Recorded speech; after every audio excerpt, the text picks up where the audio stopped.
अल्लाह सही मदद कजान मुझा मोला मदद मुझा मोला मदद अल्लाह सही मदद कजान मुझा अल्लाह मदद मदद कजान मुझा अल्लाह मदद और करवाना में चार बचन जो ए ली जे ना आ गया तो मैं पर दूर खा रहा आ गया एंटीना हैगा जी सैटेलाइट कह लो क्योंकि पानी का लेवल चेक करता है तुम जरा गौर ना विखा देना आ देखो इस नाल लेवल का पता चलना है कि कितना एक लेवल एक पानी कितने करके पहुंचा है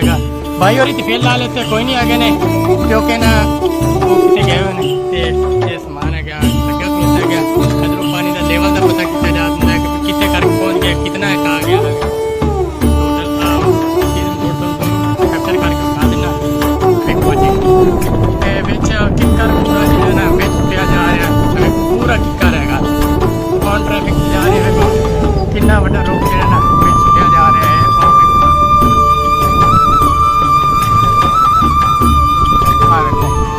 पानी जो है ना रोकने की फुल कोशिश की जा रही है लेकिन नामुमकिन काम होता है बहुत ही ज़्यादा मसला है इधर मेरे को इधर मशीनें लगी हुई है ना सिर्फ किसी तरीके रोक जावे लेकिन ना बहुत